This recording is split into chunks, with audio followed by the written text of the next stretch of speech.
bagaimana cara mensucikan diri. Ya, para ulama yang ahli di bidangnya tentu mengajarkan kepada kita cara mensucikan diri. Ada 4 langkah mensucikan diri. Yang pertama, suci dari hadas dan najis. Itu langkah pertama.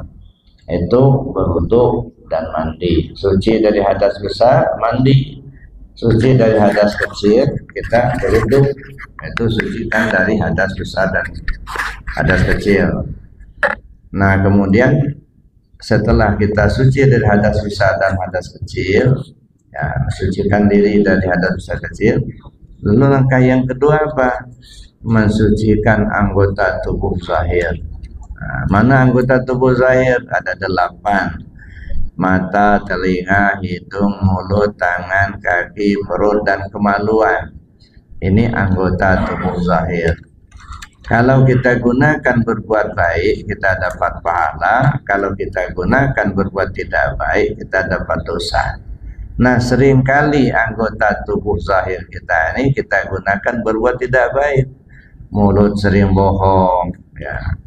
Mata kadang melihat yang tidak baik, telinga pun begitu, kaki melangkah yang tidak baik, tangan berbuat yang tidak baik. Banyak perbuatan yang tidak baik itu kita lakukan, akibatnya kita mendapatkan dosa. Nah, untuk membersihkan anggota tubuh zahir bagaimana caranya? Istighfar dan taubat. Nah, langkah yang kedua yang membersihkan anggota tubuh zahir pakai istighfar dan taubat. Nah, maka kita banyak-banyak mohon ampun kepada Allah. Nah, itu yang kedua. Yang ketiga, membersihkan anggota tubuh batin. Anggota tubuh batin kita ini ada 7 yang disebut dengan lataifatus sab'ah, latifah 7.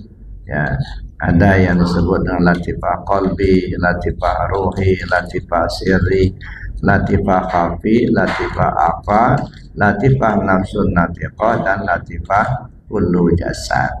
Ini namanya anggota tubuh batin. Ya. Mensucikan anggota tubuh batin ini tidak cukup istighfar dan taubat, tetapi harus pakai zikir. Likulli syai'in siqala wa siqalatul qalbi zikrullah. Segala sesuatunya ada alat pembersih. Alat pembersih hati itu zikir kepada Allah. Nah, jadi membersihkan hati kita, membersihkan 7 latifah itu yang sentralnya di hati itu pakai zikir. Nah, jadi kalau orang nggak senang zikir, berarti masih senang hatinya kotor, itu saja. Nah, dia nggak senang zikir, berarti kita bisa tebak dia lagi senang hatinya kotor. Nah, ya kalau masih panjang umur Pak, mungkin sudah tua nanti baru taubat. Nah, tapi kalau nggak sempat taubat sudah dead, udah apalagi yang mau dikata. Ya. Itu yang ketiga, ya. Jadi membersihkan anggota tubuh batin pakai zikir. Yang keempat, membersihkan ruh rabbani. Nah, jadi diri kita yang sebenarnya itu ruh rabbani, ruh kita. Sebenarnya itu bukan ruh kita nggak punya ruh, nggak. Ruh itu punya Allah.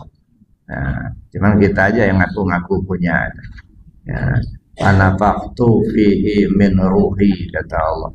Aku tiupkan ruhnya Allah.